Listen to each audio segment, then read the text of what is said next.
I'd like to call our meeting to order and ask if you're able to rise. And I'd like to ask one of our sponsors, Do It American, Kathy Armstrong, to lead us in the Pledge of Allegiance. Thank you. Good morning. Please put your right hand on your heart and start. Flag is here. I pledge allegiance to the flag of the United States of America and to the republic for which it stands, one nation, under God, indivisible, with liberty and justice for all.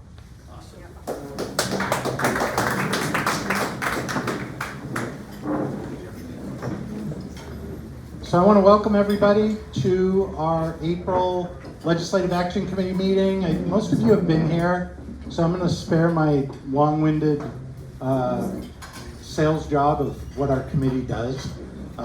You'll get a feel for today on the kind of work we do in advocacy at the local, state, and federal level. And I'd like to just get started with self-introductions. And RJ, you're first.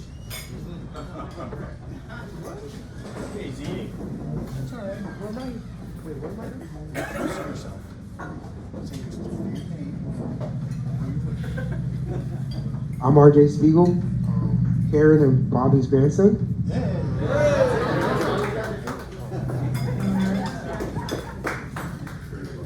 I'm Bubby, RJ's grandmother.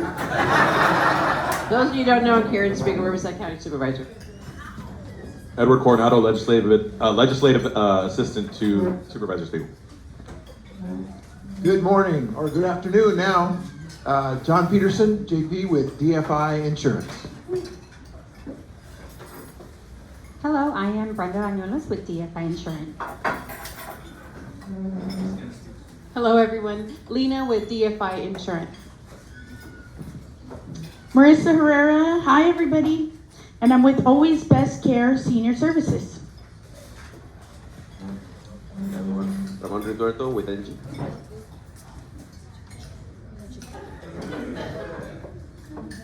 Hi, good afternoon all. I'm Lily Quiroga with Waste Management.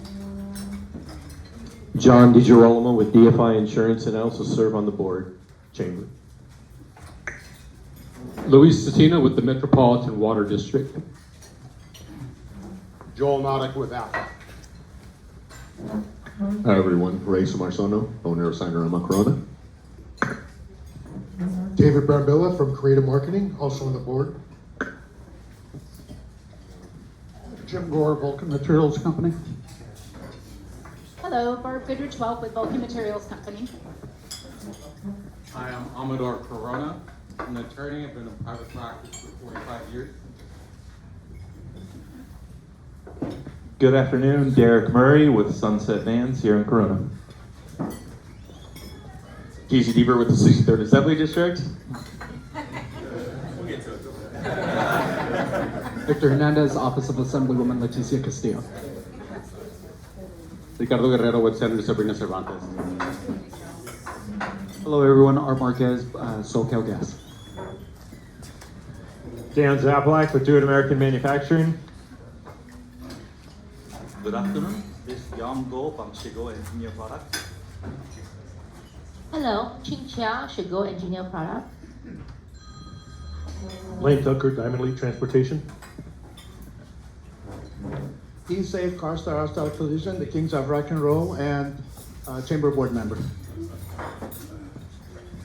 Juanita Johnson from Calgary Cheer Athletics in Corona for 12 years. John Paul Jones, Operation Manager from Onsite Computing. Good afternoon, I'm Frank Barbarossa, owner of Onsite Computing in Corona. Good afternoon, I'm Laura Roten from Western Municipal Water District. My division, it covers the cities of Hoopa Valley, Eastville, and Norco in our bigger area. Good afternoon, Palbinda Badesha with Express Employment Professionals and Chamber Board. Good afternoon, everyone. My name is Suzanne Pantoja, HR consultant with Integrated HR Consulting. Joseph DeSoma, Controller, Do It American Manufacturing. Kathy Armstrong, DeWitt American Manufacturing, and also a board member. Hello, I'm Denise Davis with UC Riverside Government and Community Relations. Good afternoon. I'm the Director of Sales at the Staybridge Suites Hotel here in Corona. Please come visit me. My name's Scotty Carlisle, Inland Empire AI. Hello, I'm Jeff Bach, Government Affairs Manager for the Toll Roads. Fast Track. Hi, I'm Amy Berseman, Unlimited Cash Flow Solutions. Thank you. Hello, my name is Adam Ventura, and I'm the General Manager for Wood Spring Suites. Hello, my name is Madeline Pack, and I'm a student at UC Irvine studying public health policy. Joe with State Senator Kelly Seyarto's office.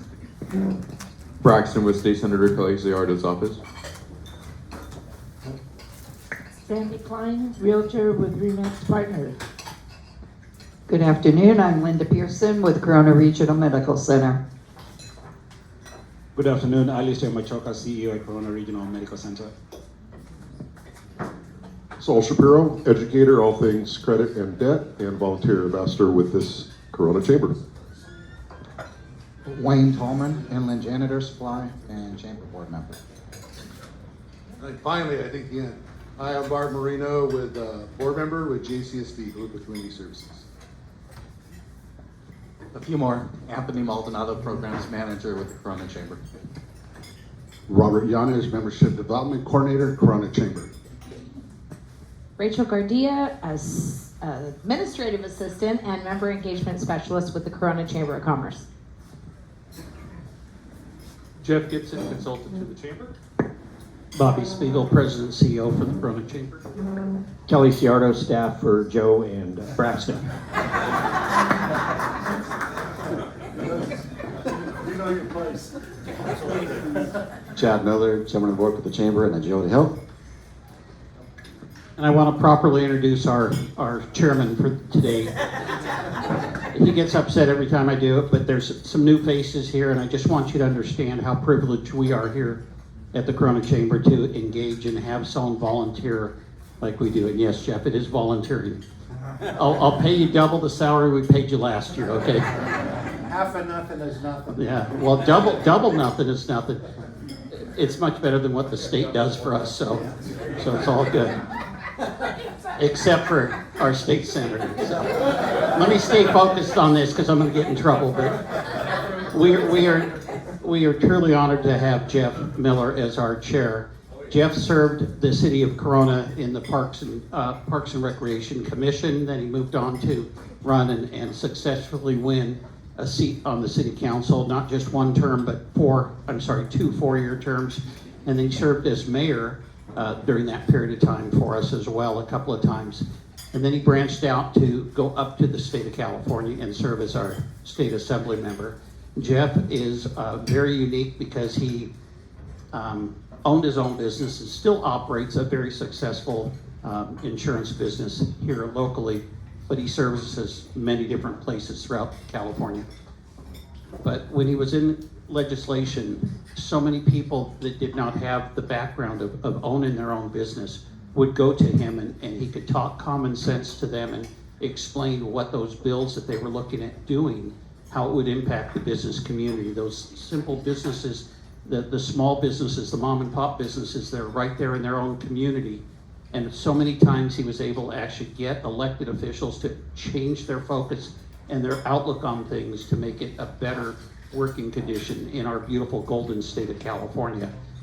It's people like Jeff that really have made a difference and an impact. And when he decided to come back, leaving all the political stuff there, he still operated his own business and maintained his membership with our chamber.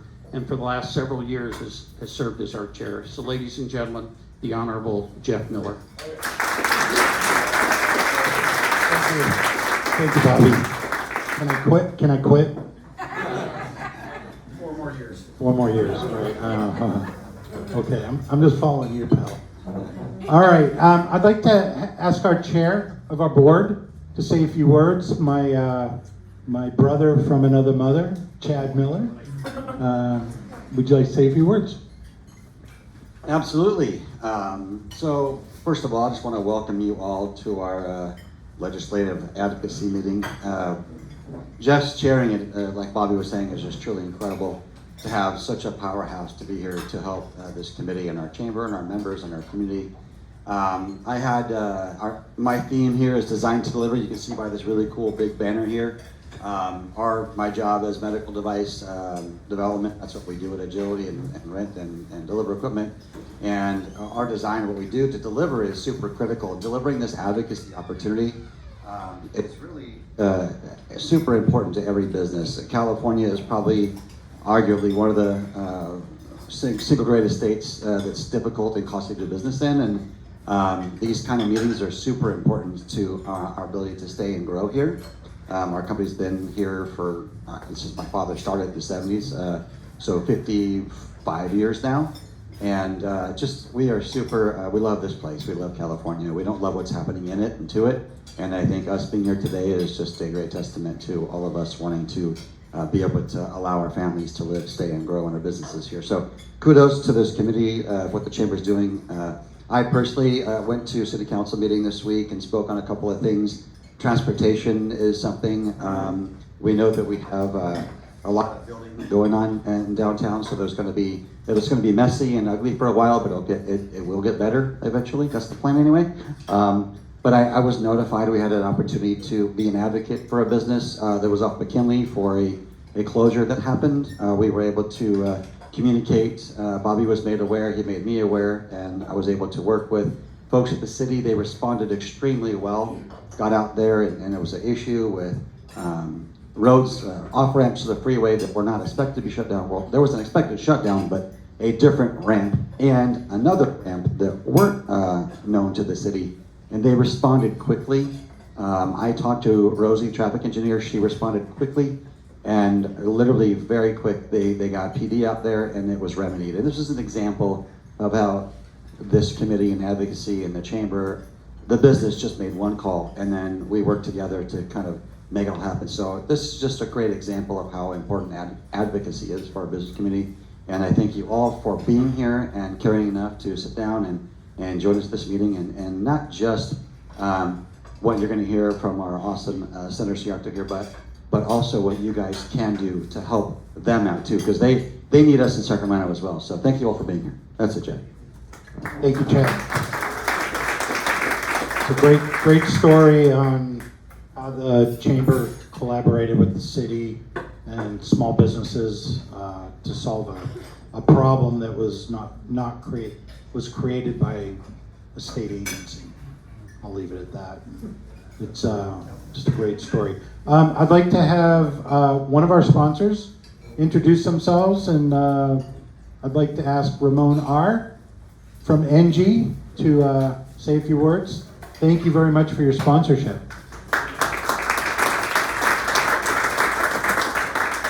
Thank you. A lot of you don't know ENGIE. ENGIE is an energy company from Europe.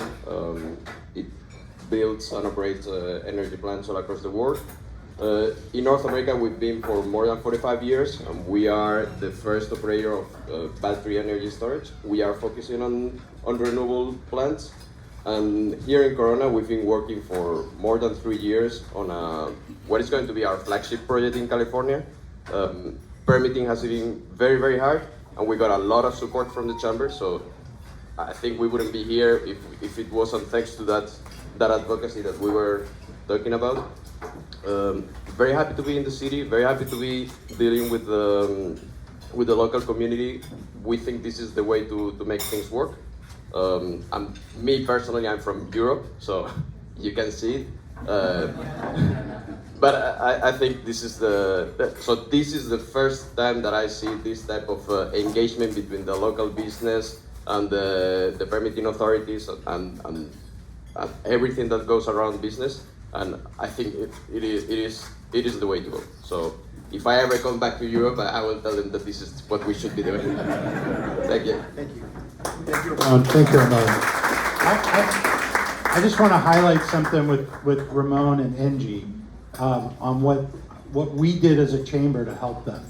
They came to Corona, they reached out to the chamber, they became members. our board looked at their project that they're building in the city, which is a battery storage operation, and our board decided that we were going to take a position and support their project to the city council. We supported it. It got the planning commission first. Chad, Bobby, our board members, Paul Bender, whoever showed up, told the planning commissioners, this is a project we support, creates jobs, it's good for business. They approved it. Then it went to the city council, and we engaged again with our membership to go to the city council meeting, speak to the city council, and advocate that this is a good project for the city and they should approve it. And they did. They went and approved it 5-0. So this is the kind of things that we can do as a chamber. If you give us the opportunity to help you, we can help you. But I kind of wanted to share that story because NG's been a great partner for the chamber. They're going to be a great partner for the city.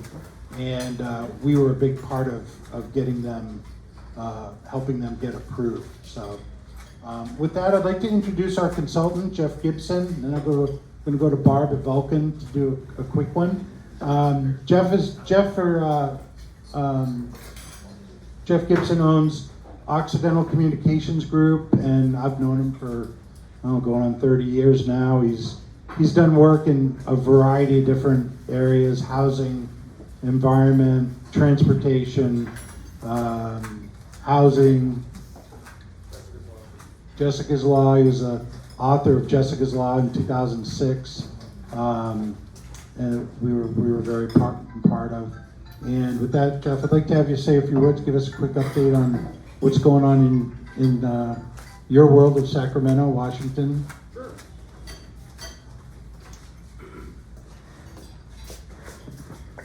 Good afternoon. So there's a number of state issues. I don't want to get in the senator's way since he's going to be speaking on each of those. One of the things that you've been seeing a lot on, obviously, are what's going on in Washington, D.C., and the Department of Government Efficiency. What? All right. Everybody hear me? Yeah. Okay, good. Sorry if you missed out. I can't even repeat it. But talking about what's going on in Washington, D.C. and the reorganization of a lot of the administrative branch. And what's happening is the federal deficit for the last 4 years has averaged $2.5 trillion. $2.5 trillion was the actual amount of money that was spent winning World War II. It was more than the debt that was run up between the Vietnam era and the start of the lockdown on any given year. And we were running that up every single year. So we were adding $1 trillion to the federal deficit every 90 to 120 days for the last 4 years. And so what you ended up having are there 29 million more Social Security numbers than there are actual Americans to claim those. So in each of those 29 million, we're receiving full benefits. We're signed up for, in many cases, in over 80% of the cases, Medicaid, so they're receiving $4,000 to $5,000 a month of federal benefits. You had the Health and Human Services actually saw a 50% increase in their $1 trillion caseload, so that instead of spending about 1.2 trillion and about 1.1 trillion annually, they were spending up to 1.7 trillion. And what we're finding is what has been found is a good deal of that is because of the 29 million. So almost as many people that live in the state of California.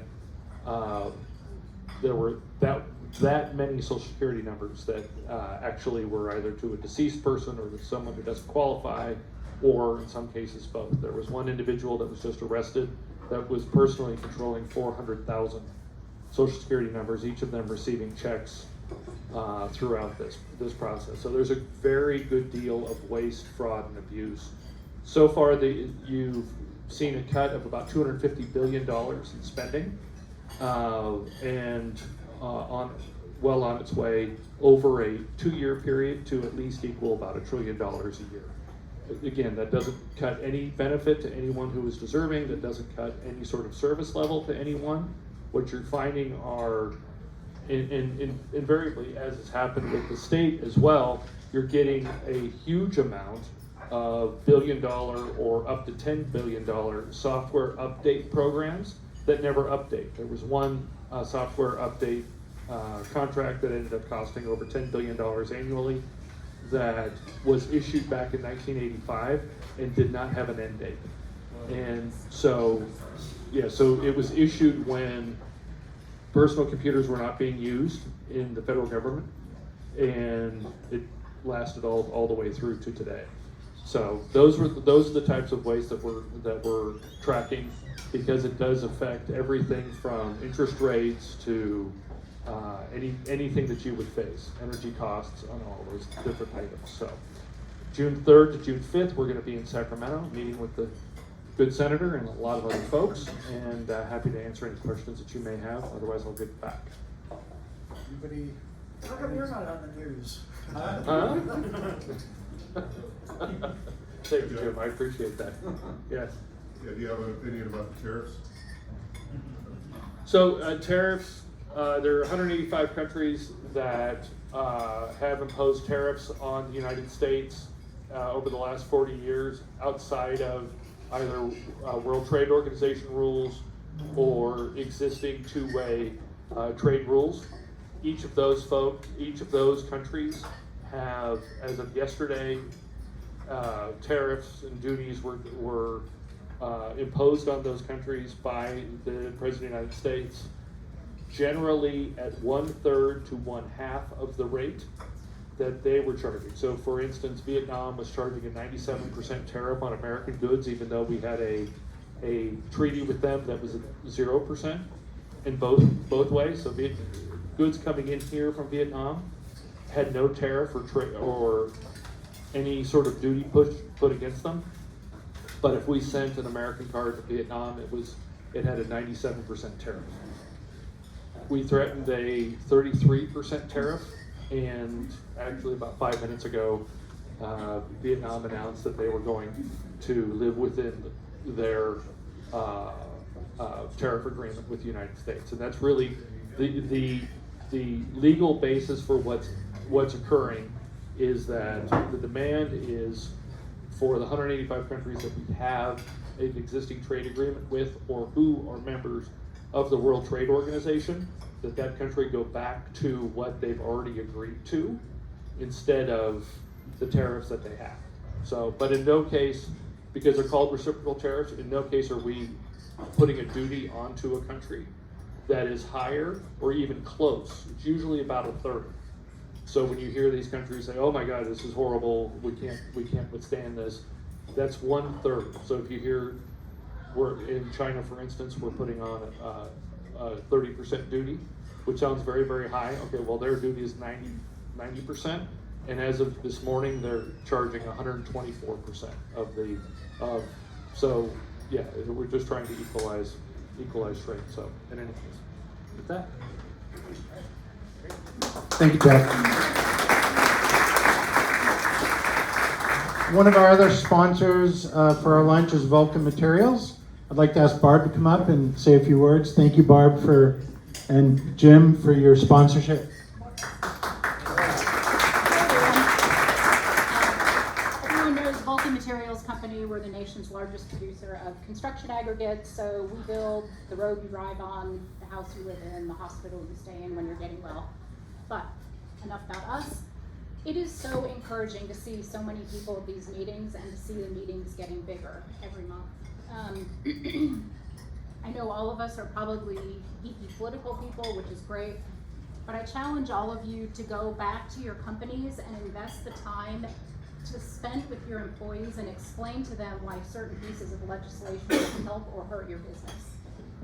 A lot of times, employees, younger employees, people who have been there for years, they kind of tune out to what's going on in the political world, but they really need to understand how their paycheck is tied to legislation that's going on in Sacramento. So I challenge all of you to do that. I also challenge each of you to sign up for the fly-in in June, and then also the DC fly-in in September. I think the DC fly-in this year is going to be very interesting, given everything that's going on in world politics. So if you can find it in your budget, it is definitely worth the time spent with the chamber and with our legislative officials at DC and also in the Sacramento area. So welcome, thanks for coming. Thank you very much, Barb. It's, you know, to have elected officials show up to our meetings, it's outside of the guest speaker, obviously is really, really special. And for Karen to take her time, Karen, the Supervisor Spiegel, to take her time to come here today, be part of what we're doing is really special. And before I introduce our senator, I'd like to ask her to say a few words from the county and some of the things she's working on. Ladies and gentlemen, Supervisor Karen Spiegel. And I served on council with him, so I know the real story of Jeff. I think some of the comments that were just made between Jeff and Barbara, please, when you are repeating information, make sure you check your facts. That's what's going on right now. We are fighting this on a county level from every angle that's coming out. And that is, it's gotten so divisive, so partisan. Instead of saying, this is what's happening, there's a taint on everything. So when you come and you want to share, and I appreciate everybody taking a perspective, but when you have facts, share the facts. And as we just heard from Jeff, there was more to the tariffs than this wild man making all these things. No one looked back that 168 countries were charging a tariff on us, and we weren't doing it back. This is the information that's getting us as a country stepping backwards and having these walls put up. And we as a county get it thrown at us. And yes, Laura from the water board, who else is elected? Everybody who's elected, we all have these people come to us, they're all angry, but they aren't getting all the information. So this is why I attend things. I like to get information, and all of us, if you're all leaders, and you're leaders in your business, you're leaders in the community, fill your suitcase with information. We aren't good leaders if we're not collecting knowledge along the way. And knowledge comes from not only reading a paper, because nowadays you'll see, you turn on the news, depends on which station and which the news you're going to hear. So please be open-minded and get all the information. The county has got a lot going on, and we are out now waiting for the state to decide what they're going to do to us. I mean, what they're going to do. But they're waiting to know what the government, federal government is going to do. It's kind of a trickle-down effect, and we all are just kind of in this waiting on how things are going to shake out. And you know what? Whether I like it or not, it's sometimes healthy to make changes. Most of what we're fighting is we don't want change. This is what we're used to, and this is how it's been. And sometimes it's good to shake it up. And a blender's a different story, but we're going to get through this. And so we're still going through our budget process. Our budget's going to be over $10 billion. It's a lot of money. But we are a county of 7,300 square miles, 2.5 million people. It costs money to have a county that large. There's also some things, and today, in today's paper, 4.2 billion. LA County is paying out for some settlements from things that happened 50 years ago. Give you fair warning, we're going to have some of that too. Our legislature. Senate, not. Just kidding, just kidding. I voted against the bill, okay? There was a bill. This is exactly why. 50 years, they can go back and someone can complain, I was abused as a youth. Now and I don't know if you knew this, there was a time we had to, as a county facility, had to destroy records. We had to after 7 years or whatever it was, I don't remember exactly. Destroy records, right? Well now, we can't defend ourselves if things didn't or did happen. So guess what happens? That's what LA went through. So we can't prove anything. So we're on a roller coaster of, that's a lot of money. Your taxpayer dollars that get gobbled up in lawsuits. All these jury duties. I hope all of you, because you are the people that should be in jury duty. So I hope that you're not ones that try and get out of it. Because it's your tax dollars that are paying these awful settlements that are ridiculous. And so when we have our closed session and some of the settlements that we have to go through, I mean, I just want to throw up. And then we have good individuals, something legitimately happened, and they asking for barely to cover their expenses. Then the next one is millions of dollars. And yet we have, if we get a jury, then we'll pay that plus attorney fees and all the whole thing. So these are your taxpayers.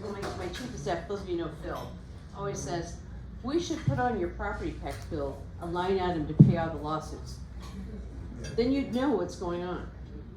And those is because all of us are in those juries and don't stand up. We feel sorry, but how sorry on some of those lawsuits? So those are the kind of things I just want to tell you about your taxpayer dollars. But there's, switch it with all the good stuff. Riverside County is really in a good place. We've got a great board. It changes dynamics, different perspectives now, but we're working together. And I think that's what's the most important, is that we have a team that's looking out for what's going on in Riverside County and how can we make it better. We have our budget, as I mentioned, I started with it. Something very different. We have had a survey go out. How many of you get my newsletter? Okay, everybody should have their hand up. You can just delete it when it comes if you don't want to read it. But you should have the opportunity, because on it, we were pushing out a survey that you can give your input on where you think our dollars should go in our budget priorities. So I've even taken a step further. We're going to have on April 17th, 6:30 at City Hall, Corona City Hall, for my entire district, a workshop on our budget, getting your input. I can't go knocking on all your doors, so I'm going to say come here, but we really do. Those of you know me, I've always been an advocate of having community input on everything we do. So please, if you have time, April 17th at 6:30, Corona City Hall, and at least come back and watch, see what's going on. And you'll have an idea of how difficult it is, a budget with all these things that go on around us. And sometimes you wonder, why is it so expensive? And hopefully you get a taste of it. But ask the questions, get involved. There's all kinds of things on the local level here in the city, the local level of the county, school boards, water boards. Every piece is a spoke in that big wheel that makes our lives work. We need to make sure it's not a bumpy ride. Thank you. And ladies and gentlemen, this is how sausage is made. I just want to highlight another elected official, Laura. Thank you for coming. Laura's elected to our water board, and thank you for coming. So, okay, I get to introduce. Yes, absolutely. Yeah.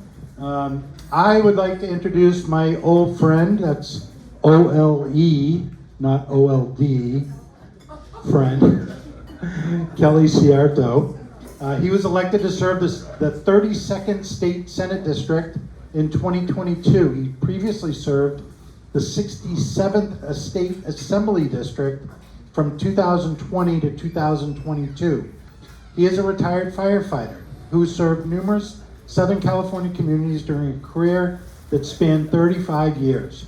He began his career as a firefighter paramedic for the Inglewood Fire Department and retired at the rank of battalion chief from the Los Angeles County Fire Department in 2015. In 1991, Kelly and his wife Denise moved to Murrieta. Kelly was first elected to the Murrieta City Council in 1997 and served through 2006. Choosing to spend more time with his family and focus on his career in the fire service, Kelly declined to run for re-election in 2006, but returned to the city of Murrieta again in 2016 after he retired. He served as mayor 4 times he served mayor 4 times during his tenure on the city council. In addition to his public service over the years, Kelly has been a community leader, advocate for nonprofit and community organizations, which include serving on the board of directors for the Boys and Girls Club. He also represented the city as a board member of the League of California Cities Public Safety Committee, the Western Riverside Council of Governments, the Riverside Conservation Agency, the Riverside County Habitat Conservation Agency, the Riverside County Transportation Commission, and served as the president of California League of Cities, Mayors, and Councils Department in 2020. He obtained his Associates of Science in Fire Science from Mount St. Antonio College, a Bachelor's of Science in Fire Administration and Technology from CSU Los Angeles, and a Master of Public Administration degree from Cal State University Long Beach. Kelly and Denise have been married since 1987 and have 3 daughters. Ladies and gentlemen, our state senator, Kelly Seyarto. Thank you. So Jeff didn't get the memo. Read the short version. It's really not, I know nobody came here to listen about somebody's resume. But anyway, thank you for inviting me here today. I'm delighted to try to give you a little brief overview of what's happening up in Sacramento right now. And also some of the legislative priorities we have and some of the committees that I serve on, in case you find any of them intriguing enough to call me up and express your opinions on them.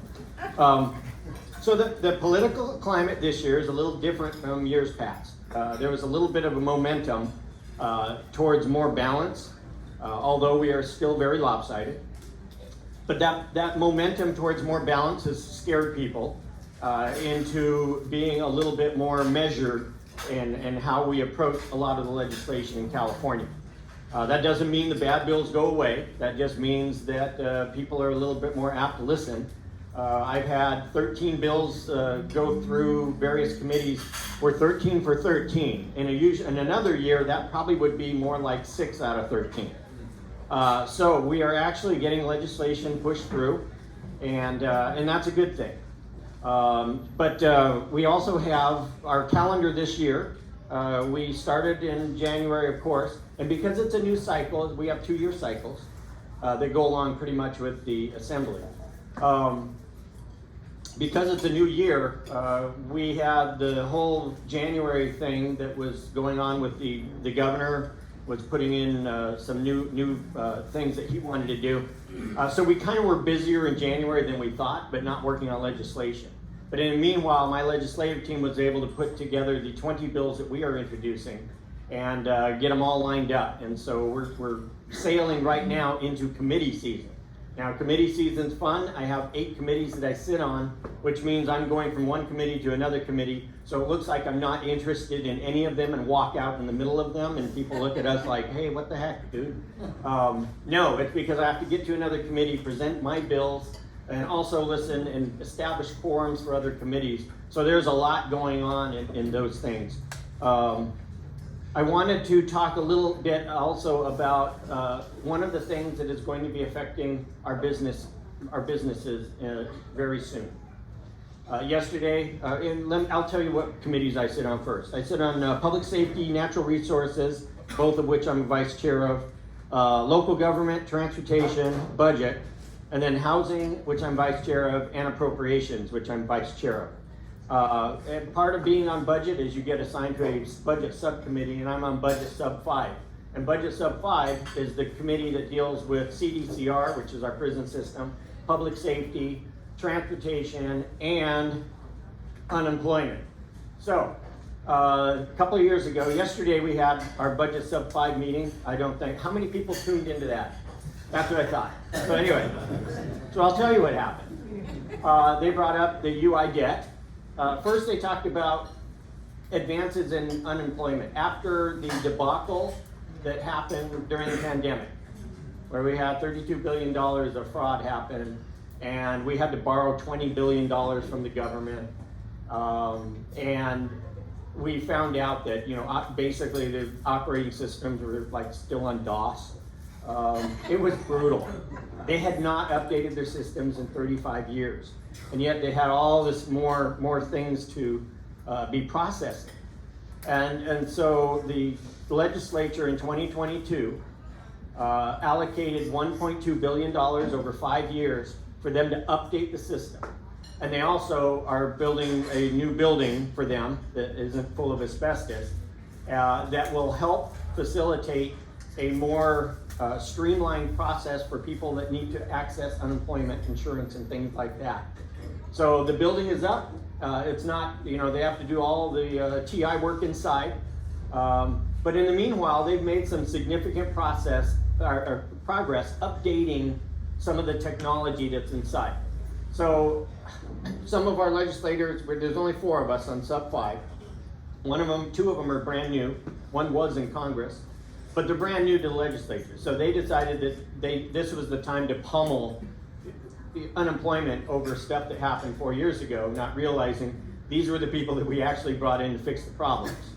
And so I immediately stepped up and defended them. It looks like I'm a UI defense guy, but I'm not.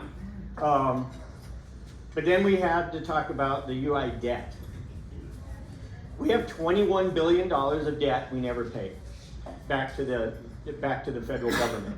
And when you don't pay your debt, what happens is the federal government raises businesses' unemployment taxes so that they can pay the interest, pay the principal on the debt.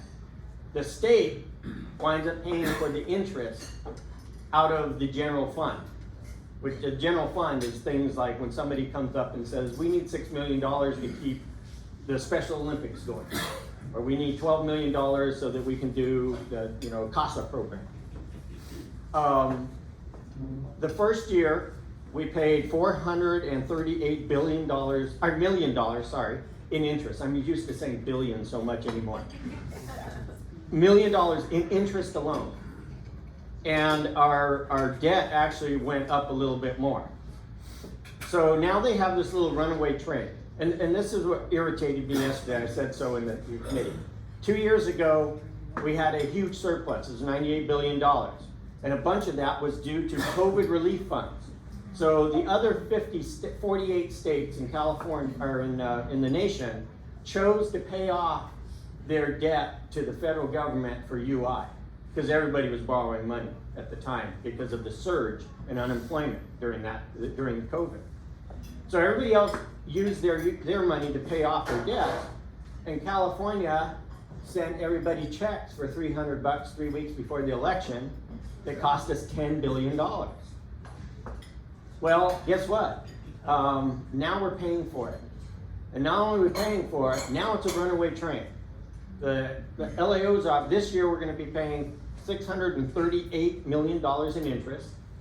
And the LAO, who is a neutral body that kind of tries to analyze stuff not on any particular side, has estimated that within 3 years we'll be paying $1 billion a year in interest alone, while the UI debt keeps going up more and more because we're running a little bit of a deficit there. Well, we could manage that.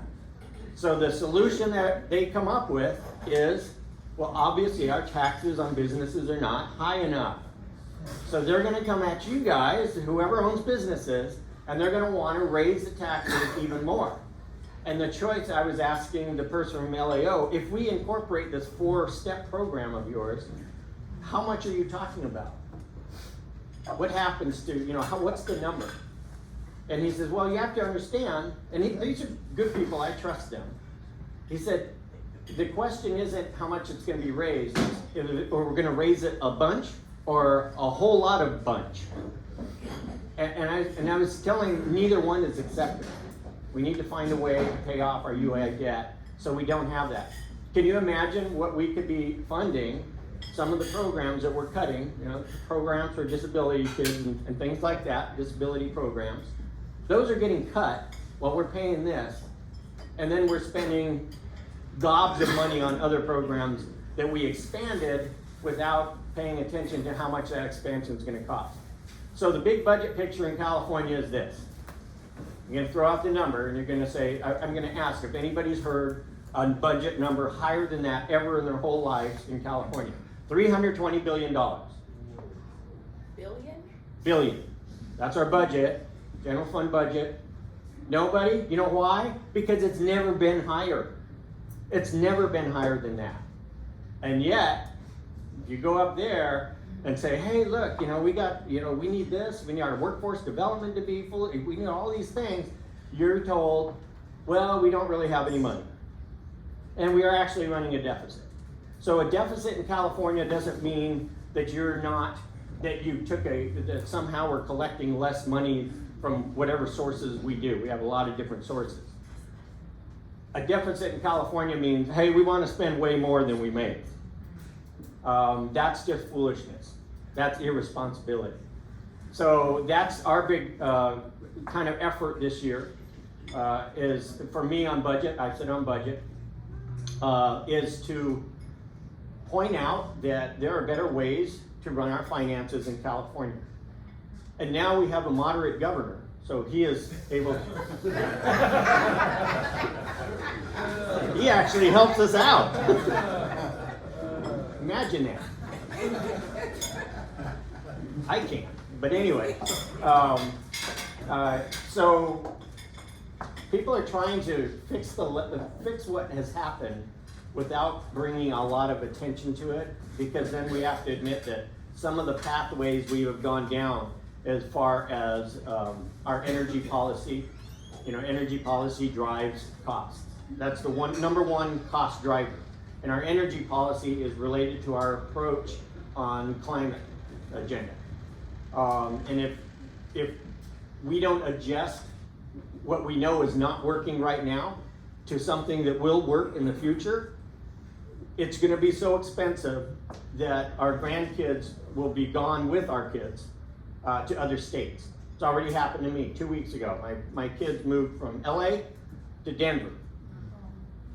They're attorneys in LA. They couldn't buy a house. So they quit those jobs, got jobs there, and picked up and moved. Unbelievable, because they had the income to make a substantial payment. But at the end of the day, if you pull up and you've got your 1,000 square foot fixer-upper with a cracked driveway in a bad neighborhood, you're going to think, I'm paying $10,000 a month for that. I can't raise my family on this. So our people, they'll have one kid, and then they'll go, well, what if we have more? We're going to raise a family here? No, they're leaving. We can't have that. They had their car shipped out there. And I asked the gentleman who came to pick up the car and take it away.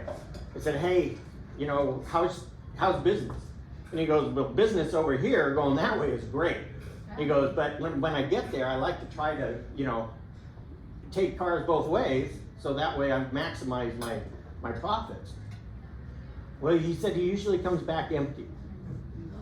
So those are what I call the canary in the coal mine. Little things like that you notice that because if you talk to some people, they'll say, oh no, that's not happening. It is happening. Our kids can't afford houses. So, those are some of the big issues, is affordability in California. And if we're not focused on these things, we're going to continue to lose. We're going to have the brain drain and the skill drain. And the only jobs that will be left are the ones where we go to the market and we want to buy our food. So we're going to look at retail sectors, and those are all secondary market jobs. Those aren't primary breadwinner jobs, most of them. So, the other part that is affecting Inland Empire a lot is our job creation, or being able to bring those companies here. And I was just talking to a gentleman yesterday. I was talking about, we want, high tech and all that. I said, it's great, but guess what? When they're looking at, okay, what is the labor environment? What is the taxes environment? What is the regulatory environment for California? And then they look at other states. They're like, okay, 2 things over there, 150 things over here. California is not their first choice. And in fact, it's not their second. It's usually their last choice, and that choice is, do we go into business at all or not? And a lot of people are choosing to go either somewhere else or they find something else to do. So we have to fix that. And part of fixing that is making sure that people that are in the businesses that have taken the chance of doing business in California are able to communicate that to people up in Sacramento. And I mean all the people. Because here's another secret. A lot of them have never ever had a substantial job, they don't have the experience to understand what our policies are doing to businesses out there. And so it's up to our chambers to go up there, and the chambers have been doing a great job. They have chamber days, they go up there, they're in the hallways, they take up the entire middle of the swing space. We don't call it swing space anymore because people thought that sounded too 60s, you know? So we call it the O Street building. So yeah, 1021 O Street, that's what we call it. Yeah, there's lots of fun things like that. So anyway, that's kind of a little bit of what's going on. PAGA is killing us, by the way, killing our businesses. We still have issues. Even though they did some PAGA reform, they didn't reform it enough to eliminate, a McDonald's from paying $3 million for a 20-cent problem, and the person that's filing the suit gets their $10,000, and everybody else, including the state, by the way, gets half of the settlement. You know that? PAGA suits, the state gets a huge chunk of it. It's kind of like a perverse incentive to enable that to happen. So anyway, so that's what's going on. We have we have some momentum, and I'm happy about that. I don't feel like I'm wasting my time, which is a good thing. Working with Jeff way back in the day helped get me prepared for today's world and all the problems that go with it. But we also experienced what was happening out in this area, so it gave me a chance to learn a lot about our region. And I think that's the number one thing that I can help with up there, is helping people in San Francisco. My good friend Scott Wiener from San Francisco, who has lots of great bills that will absolutely kill our region, to understand that our region is different than what they have up there. We have different transportation issues, infrastructure issues, all of those things related to them wanting us to build more and more smaller and more dense housing, but at the same time, and they do a lot of CEQA reform for that, but the other housing that people do, they think nobody wants a single family home neighborhood anymore, and that's wrong. People want to raise their kids. So we're getting a lot of very dense housing, but we're not getting the rest of the housing market from very dense housing, from apartments and things. The rest of it is still subjected to the stuff that got us many years behind in our housing development. So, and when you have a bunch of housing like that, you need the infrastructure to go with it. We're talking about streets, sewers, water lines, electricity, gas lines, all of that stuff has to develop too, and we're not doing that. We're not keeping up. So that's what we're trying to do, is focus a little bit more on the infrastructure stuff. There should be room in the $320 billion budget. Of course, there's $100 billion that goes into education. So we're left with about $220 billion. That's a lot of money. And if we would just prioritize a little bit better, we'd be able to get some of these things that bother people the most, that are affecting their wallets the most. We'd be able to address some of them and put them behind us. But instead, we just keep accumulating these things, and they're getting worse and worse. And so that's what we're trying to do. The business community has been very helpful, but we need you to not run out of gas. We need you to literally don't run out of gas, because we won't have any to put back in your tank pretty soon. At this time, I wanted to open it up and answer questions that people may have. If I don't have the answer, I will refer it to Karen Spiegel, Supervisor Spiegel. She will have the answer. So, fire away. Yes, sir. In case someone doesn't know what PAGA is, can you briefly explain what that does? It's a private attorney. It's basically the Private Attorney General Act, which means somebody can act in behalf of one person and do a class action lawsuit, which means the price goes from a personal loss to a loss of, assuming that everybody that works there has had this issue, and so now you're talking about, if you have 200 employees, it's millions and millions of dollars a lot of times, and so that's unfortunate, because it is, like I said, it's one of the other deterrents to doing business here now. And so we have to get a grip on being able to not allow that to It's one thing to protect consumers, but it's another thing to create avenues that are doing just like they were talking about earlier with some of those. So, other questions? Yes, sir. The city of Los Angeles gets $2 billion. What does that mean to us? Built $2 billion for what? They're up in Sacramento asking for $2 billion. Oh yeah, they're trying to get us to bail them out, huh? Well, we'll see. That's one of the things I didn't talk about was the fire issue up there. Two of the things that I'm working on besides my bill package are the wildfire issue and the insurance issue. I am not really happy with what I'm seeing as far as the supposed cure for insurance, because I don't see it as being a cure.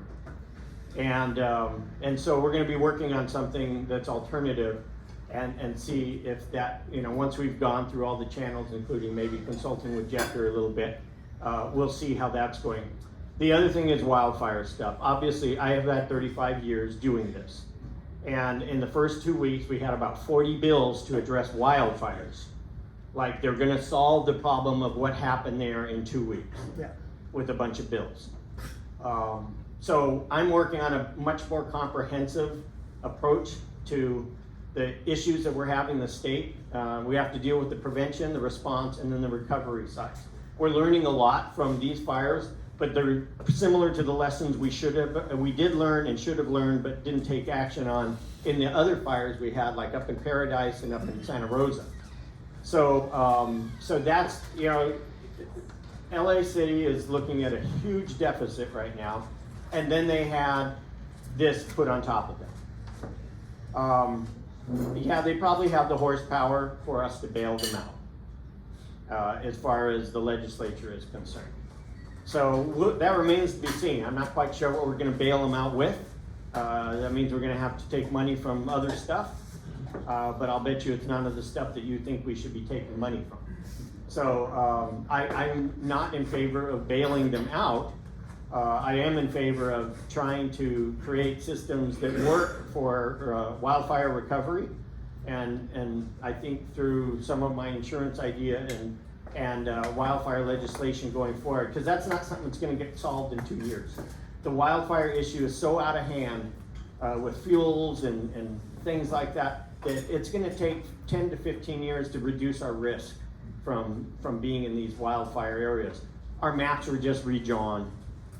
Guess where we are in Riverside County, where most of us are in an extreme area. So we have to, that has to be worked with. We have our own issues out here, but LA, as far as how they determine districts and things, everybody represents either 1 million or 500,000 people in the assembly. 1 million in the Senate, 500,000 in the assembly.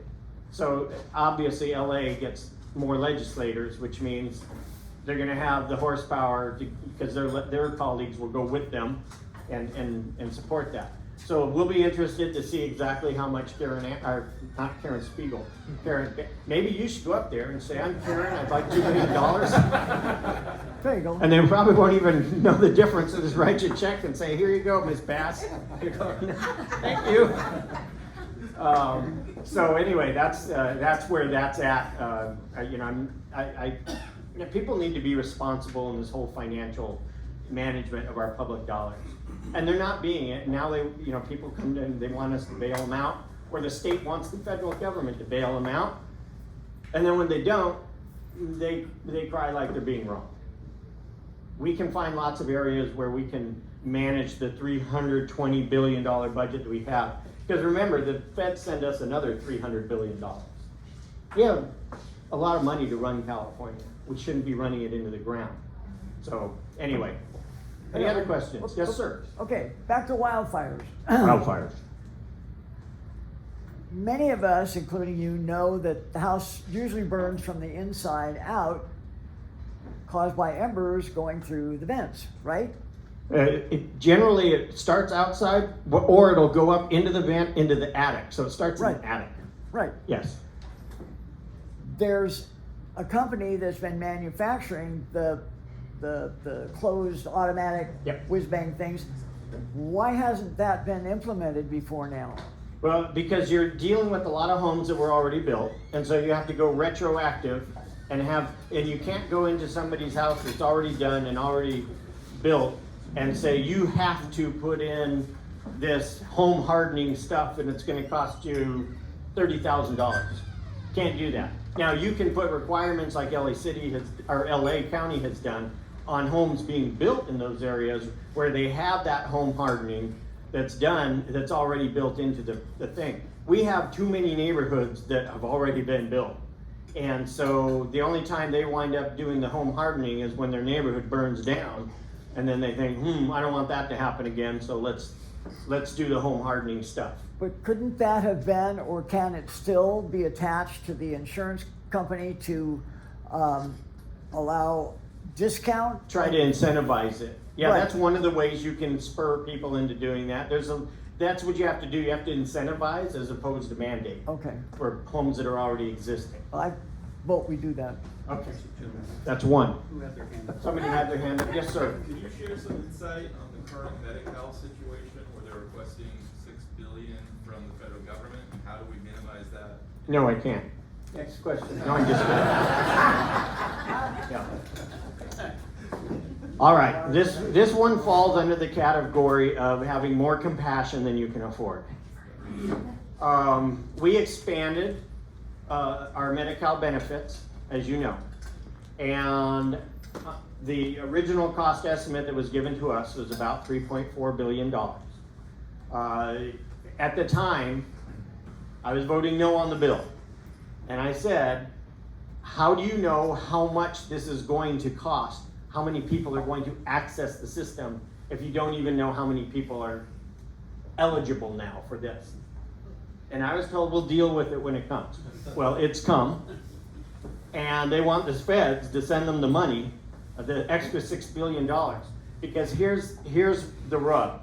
Medicaid is Medi-Cal in California. Medi-Cal is Medicaid. And Medicaid reimburses California for a portion, 50% usually, of the whole the nut. However, the federal government does not cover undocumented immigrants. And so when California adopted that program, we're paying the whole thing.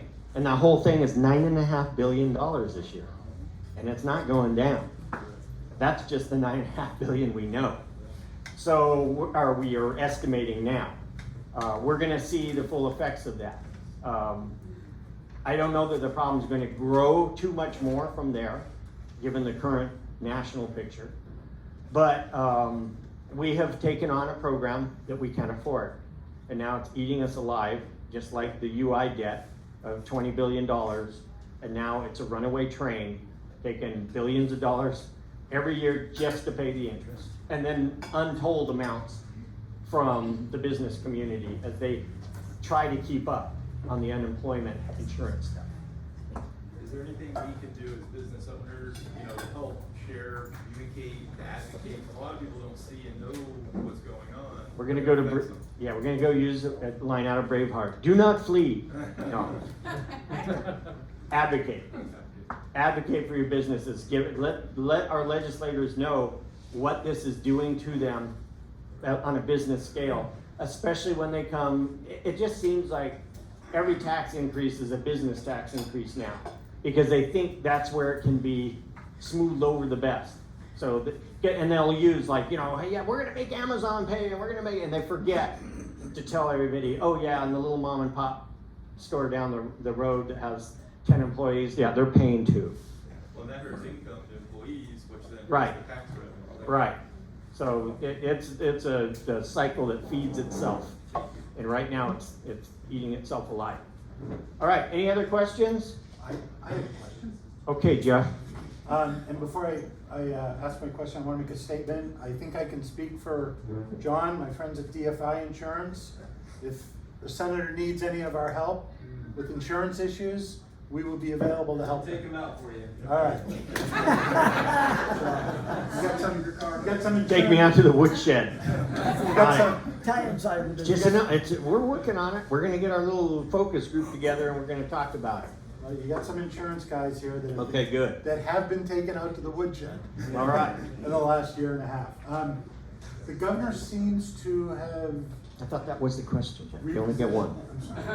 No, go ahead. Can I take chair privilege? No, just go ahead. Chair privilege. The governor seems to have taken a reverse position on biological men in women's sports. Yeah. And I've read there's a few bills up there that I'm not sure what you're doing on that. It got canned. What's going on? The bill got canned the other day in committee. And that's one of the things that people are grasping onto. It's an 80-20 issue.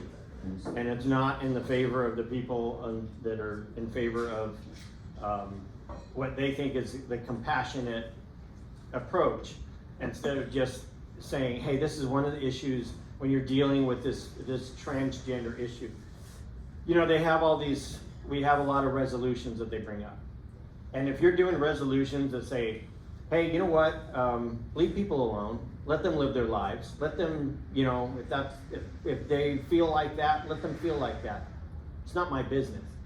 But there are some issues that are bubbling up, and one of them is this sports. When a transgender or biological male wants to be a female and then play in female sports, while there aren't a bunch, it's becoming more prevalent. And once you've opened the door to an alternative way for somebody like me who wouldn't be playing on varsity sports when I was in high school because I was 5'2" and weighed 120 pounds, I think. If I found a different way that I could be participating in sports. The problem is, like my daughter who played tennis, she got to play for Marietta Valley High School, a very highly ranked program. It was a miracle that she was on the starting 9. She wouldn't have ever been able to play if her position was taken over by her boyfriend at the time, who was on the men's or the boys team.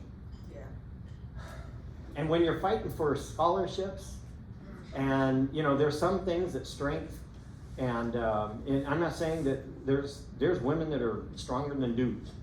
I've worked with them in the fire service. They're awesome. But it's not prevalent that way. And so it does become just like the governor said, and as he dove into the middle, it becomes an issue of fairness. And unfortunately, it gets tied to not being a fair issue. It gets tied into being taking away rights, and that's where we have to get back to, like, hey, let's, I get the human rights part of it, but it's the fairness issue that we have to be paying attention to. But the bill's tied. I see the hook. The bill, Bill Saley, sponsored a bill that did not make it. Surprisingly, right? No, it isn't. We've got time for 2 more questions. I want to remind you that we're going to adjourn no later than 1:30. We've still got updates from some of the other electeds. So, Karen, you had your hand up, and then who else has a question? We'll get that as the last question. Thank you, Scotty. Go ahead, Karen. So it goes along with the insurance. I'm dealing with a constituent who just got her notice that her insurance is not being renewed because her water pressure is too high. Are they looking for ways of getting, I mean, she's gonna be 90 in October. We're talking about a senior. Insurance people, come on, Jeff. Have you ever heard of that? Yeah. The drop for the water? Any excuse will do. That answer. Water pressure being too high. Yeah. For water damage, pipes burst. Yeah. Well, they can fix that with pressure regulators, they can double up on rate. Isn't that? But a 90-year-old doesn't know fire that. sprinkler, regulation? Right. The increase in water pressure, I believe, is related to fire sprinkler regulation. So in order to run the fire sprinkler systems, they have to increase the pressure. Yeah, but usually what happens is there's enough pressure to run a fire sprinkler system in one house if it goes off. It's usually one room, one thing comes off. That's not a big deal. It's like if a whole neighborhood, like Altadena, most of the places up there that have the fire sprinklers, including stores and commercial buildings, burn down to the ground. Because at some point it becomes overwhelmed.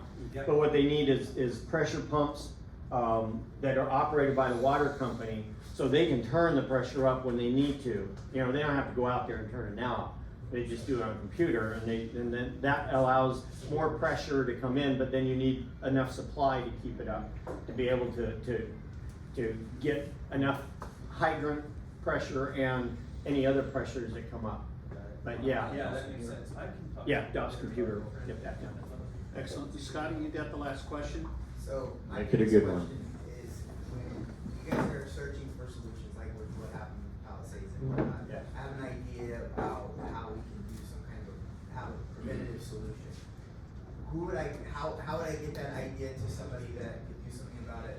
That's the first step. The second part of that question, I guess, is do you guys have some kind of a bottom-up strategy, or is it always somebody from the top that creates the idea of what to implement and start down there? Do you have any ways of talking to us to So figure that the out? first thing I would say is go back to sleep, wake up in the morning, and then write it down, call us up.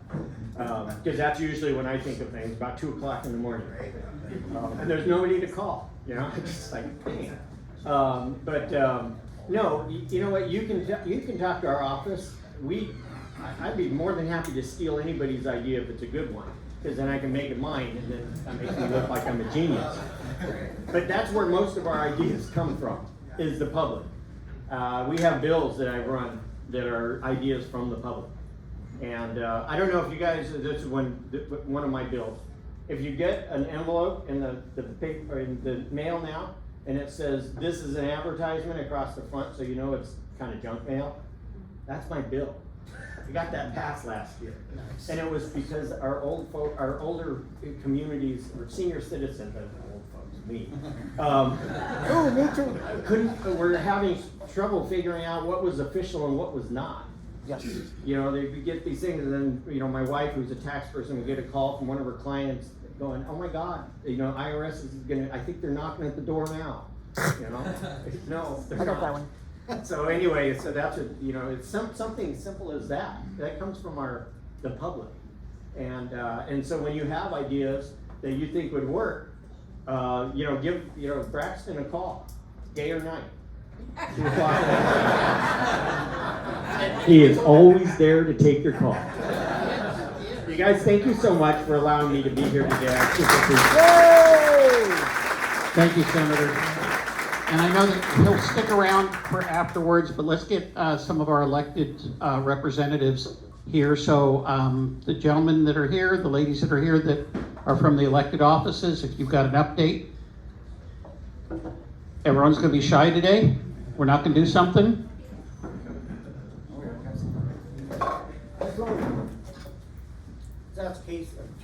So while they're coming on up, I did want to call your attention to our, come on up over here, gentlemen. Thank you. Our next Good Morning Corona breakfast is going to be a different day and a different day of the week. We typically are the third Thursday. Well, this time we're going to be on Wednesday, April 23rd. And it's our congressional update. We have two congressional offices that cover Corona. I will tell you that Congresswoman Young Kim will be creating a video for us because she's unable to physically be here. But Congressman Ken Calvert will be in person and share with us. I would recommend that you go ahead and get your reservations in because we've changed our policy on our Good Morning breakfasts. We will sell out, and when we've sold out, there will be no more room. So don't just think that you can show up and walk in. We do want you to get those reservations. So there's flyers, a lot of materials over there. So let's go on up, come on up. Good afternoon, everyone. Just really quick, I mean, I'm not gonna go through much. I mean, what else can I say that the senator comes up here, right? Huh? Oh, I'm sorry, Ricardo Guerrero with Senator Sabrina Cervantes' office. I apologize. You can tell I'm new to this group, and I apologize for that. But what else can we say other than the senator coming up and speaking, right? But just really quick, my boss wanted to bring this up, of course, like last week. We talk about advocacy as to this region and area, and how right now the California Transportation Commission doesn't really have anybody in this area. So I know that's a big thing that's been talking about in terms of getting somebody from this, Senator said it perfectly, right?